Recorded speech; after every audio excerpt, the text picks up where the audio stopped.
The live TV, सच सबसे आगे। नमस्कार, मैं हूं रंजीत झा और आप देख रहे हैं द लाइव टीवी। महाराष्ट्र की सियासत में उथल पुथल मचाकर सत्ता का सुख भोग रहे अजित पवार की मुश्किलें कम नहीं हुई हैं। उनकी मुश्किलें और भी बढ़ गई हैं, बुरे फंसते हुए भी नजर आ रहे हैं। एक और जहां राजनीतिक पहलू की बात करें तो शरद पवार ने एनसीपी राष्ट्रीय कार्यकारिणी की बैठक बुला ली है। उसमें भी कई सारे नेता मौजूद हैं और इससे तिलमिलाए अजित पवार कह रहे हैं कि हम शरद पवार की बातों को मानने के लिए या उनके आदेश को मानने के लिए बाध्य नहीं हैं। खैर, यह तो राजनीतिक पहलू है, लेकिन अब अजित पवार के साथ जो कानूनी पचड़ा लगा हुआ है वो उससे कैसे बचेंगे, इस मामले में ही बड़ी खबर सामने आई है। दरअसल उनके मामले में ईडी जांच कर रही थी और चार्जशीट भी कोर्ट में पेश कर दिया गया था। अब उस मामले पर बॉम्बे हाई कोर्ट ने बहुत ही सख्त टिप्पणी कर दी है। इस वजह से डिप्टी सीएम बनते ही अजित पवार की मुश्किलें कम होने की बजाय और बढ़ गई हैं। बीजेपी की यह कैसी सियासत है, इसे तो लोग जो सियासी पंडित हैं वो आकलन कर ही रहे होंगे कि अजित पवार के ऊपर लगे तमाम भ्रष्टाचार के दाग जहां धुल जाने का वादा किया गया होगा, वो इस वक्त ऐसा लग रहा है कि इतना भी आसान नहीं है कि डिप्टी सीएम बनते ही सारे दाग पीछे छूट जाएंगे। जो बड़ी खबर सामने आई है जरा अपने स्क्रीन पर देखिए। यहां जनसत्ता ने लिखा है, डिप्टी सीएम बनते ही फंसे अजित पवार, ईडी की चार्जशीट पर संज्ञान ले मुंबई की कोर्ट बोली, उनके करीबियों ने किया गोलमाल।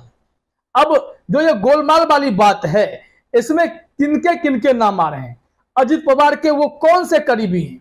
चर्चा है कि उनकी वाइफ को लेकर भी कोर्ट ने सवाल खड़े किए हैं। जनसत्ता ने इस मामले में जो रिपोर्ट प्रकाशित की है वो हम आपको बताएंगे। लेकिन जरा सोचिए कि भारतीय जनता पार्टी महाराष्ट्र में कैसी सियासत खेल रही है। 4 पार्टियों में जंग होती थी महाराष्ट्र में, यहां अब 6 पार्टी है। बीजेपी कांग्रेस को अगर छोड़ दें तो एनसीपी 1, 2 और शिवसेना 1 और 2। एक उद्धव गुट वाली शिवसेना है, एक शिंदे गुट वाली शिवसेना है। इसके अलावा अगर एनसीपी में देखें तो एक शरद पवार के गुट वाली एनसीपी है, दूसरा अब अजित पवार वाली है। तो कैसे यहां पर सियासी जंग लड़े जाएंगे और किसको इसमें फायदा मिलेगा वो तो जनता तय करेगी। लेकिन अजित पवार के साथ जो ईडी वाला मामला है उसमें अब बॉम्बे हाई कोर्ट ने अपनी सख्त टिप्पणी करके मैसेज दे दिया है कि पवार साहब आप भले ही डिप्टी सीएम बन गए हैं, लेकिन ईडी ने तो अपनी फाइल को काफी हद तक आगे बढ़ा दिया, मामला कोर्ट में पहुंच गया है। तो इसमें कैसे कैसे एक्शन होगा, इस पर नजर पूरे देश भर की रहेगी कि डिप्टी सीएम पर क्या कोई बड़ी कार्रवाई होगी, क्या अदालत से कोई कड़ा फैसला आ सकता है, किस दिशा में यह पॉलिटिक्स जा रही है, या बीजेपी जानबूझकर उनके नब्ज को दबाए रखना चाहती है कि आप हमारे इशारे पर सत्ता में रहेंगे, नहीं तो इसी तरीके से फाइल आगे बढ़ती रहेगी। इस हिसाब से लोग सियासी आकलन कर रहे हैं महाराष्ट्र में जो कुछ भी चल रहा है। जरा खबर में देखते हैं कि क्या बताया गया है। महाराष्ट्र के डिप्टी सीएम बनते ही अजित पवार कानूनी पचड़े में फंसते दिख रहे हैं। मुंबई की एक कोर्ट ने ईडी की चार्जशीट पर संज्ञान लेते हुए तल्ख टिप्पणी की।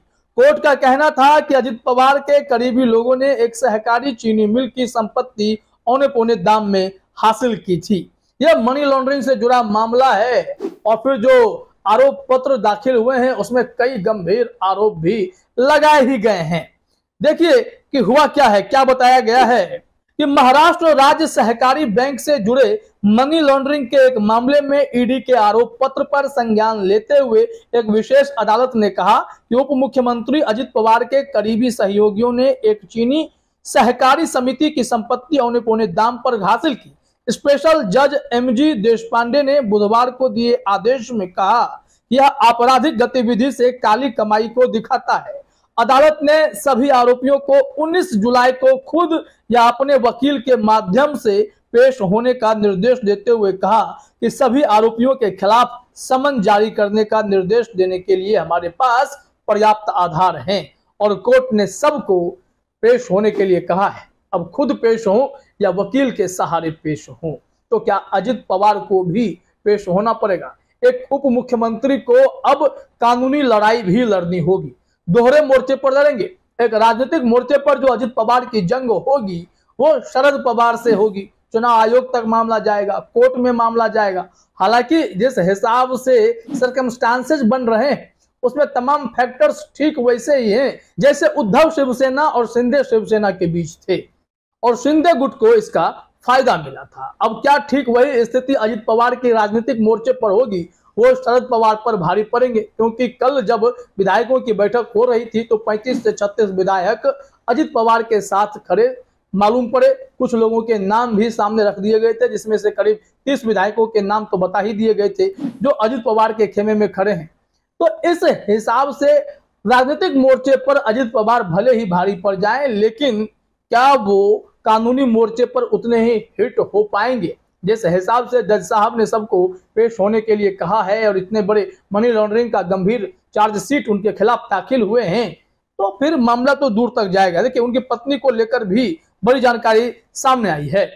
इस मामले में ईडी ने जो चार्जशीट दाखिल किया उसमें अजित पवार को आरोपी तो नहीं बनाया, लेकिन उनकी पत्नी को निश्चित तौर पर इसमें नाम जोड़ दिया गया है। जो इस मामले में चार्जशीट दाखिल किया जिसमें 3 दागी कंपनियों के डायरेक्टर पर निशाना साधा गया, और उसी दागी कंपनियों में से एक के डायरेक्टर इनकी पत्नी भी थी, अजित पवार साहब की पत्नी भी। जरा देखिए क्या कुछ जानकारी आई है, जनसत्ता ने प्रकाशित की है कि ईडी ने इस साल अप्रैल में 3 आरोपियों Guru commodity services private limited, Jarandheshwar sugar mill private limited और चार्टर्ड अकाउंटेंट योगेश बागरेचा के खिलाफ आरोप पत्र दाखिल किया था।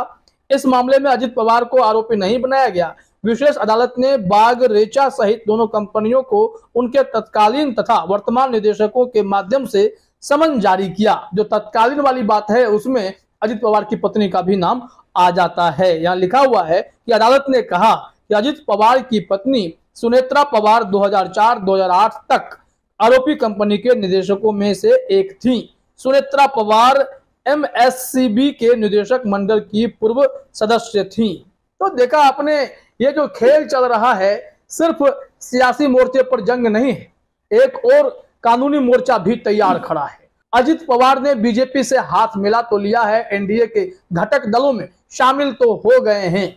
अगर अजित पवार का इन सब के बावजूद भी बीच में मन डोलने लगे, फिर से वो शरद पवार के पास कहीं लौटने की इच्छा जाहिर कर दें जैसा कि पास्ट में होता रहा है, तो इस वक्त एक ट्रेलर दिखाया गया है कि ईडी की चार्जशीट तो दाखिल कर ही दी गई है, आप ना सही आपके पत्नी को भी इसमें आरोपी बना ही दिया गया है, तो फिर मामला तो दूर तक जाएगा। तो इसका मतलब साफ है, भारतीय जनता पार्टी इस वक्त भी चाहे शिंदे का गुट हो या फिर अजित पवार का गुट हो, सबको अपने इशारे पर ही ऑपरेट कर रही है। दूसरी तरफ ईडी की कार्रवाई भी यह साफ साफ संदेश दे रही है कि अजित पवार अच्छे से फंस गए हैं। बीजेपी के चंगुल से निकलना अब पवार के लिए बहुत ही टेढ़ी खीर साबित होने वाली है। तो महाराष्ट्र की सियासत में उथल पुथल जारी है। अगर अजित पवार बीजेपी के साथ बने रहते हैं तो एनसीपी भले ही उन्हें मिल जाए, लेकिन वो स्वच्छंद होकर पॉलिटिक्स कर पाएंगे कि नहीं, इसकी कोई गारंटी नहीं है। क्योंकि वो कह रहे थे कि मेरा बेटा पूछता है कि पापा आप कब तक और कितनी बार डिप्टी सीएम ही बने रहोगे, मुझे तो महाराष्ट्र का सीएम बनना है। उनके पास कुछ प्लानिंग है, उस प्लानिंग को वो लागू करना चाहते हैं। तमाम ऐसी बातें वो सामने रखते रहे हैं। खुद अपने चाचा शरद पवार को रिटायर हो जाने के लिए कह रहे हैं। तो ऐसे में क्या बीजेपी उनकी मुराद पूरी करने जा रही है या नहीं, या फिर उन्हें जैसा कहेगी अजित पवार वैसा ही करेंगे? क्योंकि पैरेलल में ईडी का फाइल भी तो खुल पड़ा है और अदालतें इस पर टिप्पणी करना शुरू कर चुकी हैं। फिलहाल इस वीडियो में इतना ही। आप सभी का हमसे जुड़ने के लिए बहुत बहुत धन्यवाद। द लाइव टीवी, सच सबसे आगे।